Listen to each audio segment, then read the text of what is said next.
Welcome back to Secrets of Buried Stories. History is often held in objects, heirlooms, artifacts, personal trinkets. But sometimes, these items carry more than just memories, they are anchors for something else entirely. Tonight, we unlock the dark history of a single, unassuming item, a locket, beautiful in its craftsmanship, but cursed with a terrifying legacy. This is the tale of the Locket of Whispers, and the man who wished he had never found it. Arthur Finch was a man who loved history not in books, but in objects. An antique collector with a keen eye and a deeper fascination for the stories behind the items. He frequented auctions, estate sales, dusty shops, searching for pieces that whispered of the past. One rainy afternoon, in a small, cluttered antique store, he found it, a locket. It was silver, tarnished with age, intricately carved with patterns that hinted at ancient, non-European origins, despite its seemingly Victorian style. It felt cold to the touch, unnaturally so, and pulsed with a faint, almost imperceptible energy. There was no chain, and it refused to open.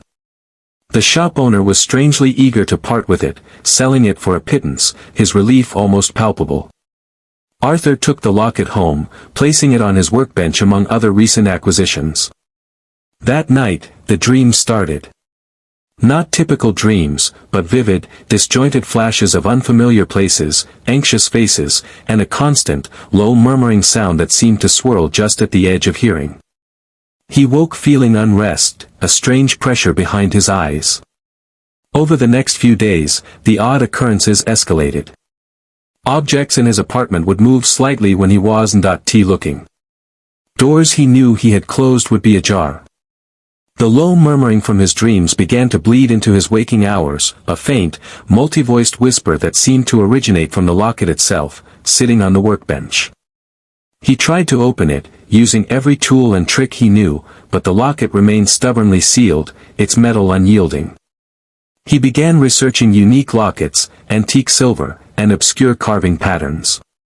His search led him down forgotten avenues of history, uncovering fragmented accounts of similar lockets appearing throughout different periods, always associated with misfortune. A wealthy merchant in the 17th century whose entire family vanished overnight after he acquired such an item. A noblewoman in the 19th century found raving mad, clutching a locket identical to Arthur's, before she disappeared from her locked room. An explorer in the early 20th century who brought a similar artifact back from a dig, only to lose his mind and die under mysterious circumstances. The pattern was chillingly clear. The locket wasn't just old, it was dangerous. As Arthur delved deeper, the whispers from the locket grew louder, sometimes resolving into fragmented words, disjointed pleas, or chilling accusations. He felt a growing sense of paranoia, the certainty that he was being watched, not by eyes in the room, but by something unseen, vast, and ancient, peering through the locket. The air around the locket felt heavy, thick with a cold dread that seeped into the rest of his apartment. Sleep offered no escape, the dreams became more intense, filled with the frantic energy of many trapped minds, all connected, all suffering, all yearning for something. He tried to get rid of it. He threw it in the trash, but it reappeared on his workbench the next morning, cold and whispering. He tried burying it in his garden, digging deep, but the next day, it sat on his pillow. It seemed the locket was not just an object, it was bound to him now, a parasite seeking a host, or a door demanding to be opened.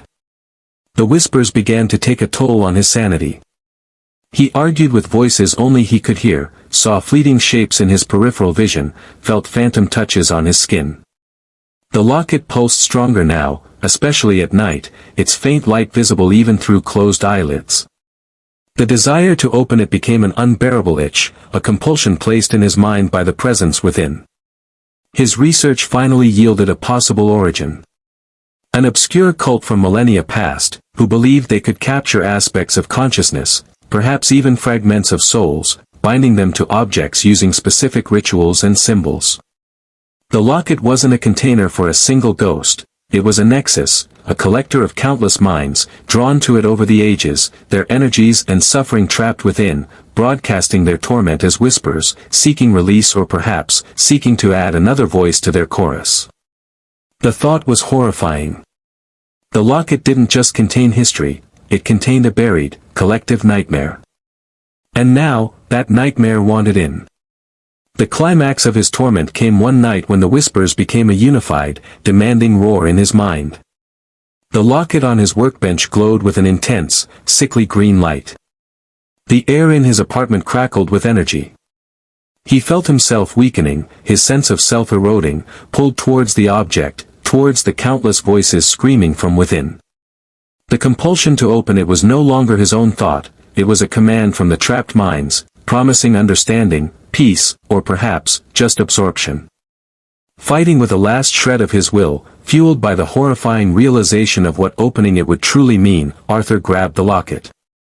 He didn't try to open it. Instead, he raised a heavy antique hammer he kept on his workbench.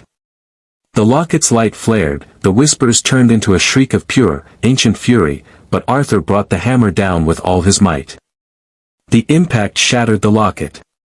Not into pieces of metal, but into a burst of cold, black light and a cacophony of screams and fading whispers that filled the room before dissolving into silence. The pressure in his head vanished. The oppressive energy dissipated. The apartment was suddenly just an apartment again, still and quiet. Arthur Finch was found days later, huddled in a corner of his apartment, alive but irrevocably changed. He spoke little of what happened, his eyes holding a distant, haunted look. He was treated, released, and disappeared from public life. The fragments of the shattered locket were collected, inert and cold, their malevolent energy seemingly dispersed, or perhaps, simply lying dormant. The truth of the Locket of Whispers, the ancient rituals that created it, and the countless minds trapped within its beautiful, terrible shell, remains a buried secret, a chilling reminder that some historical objects are not just relics of the past, but prisons holding horrors that still whisper in the dark.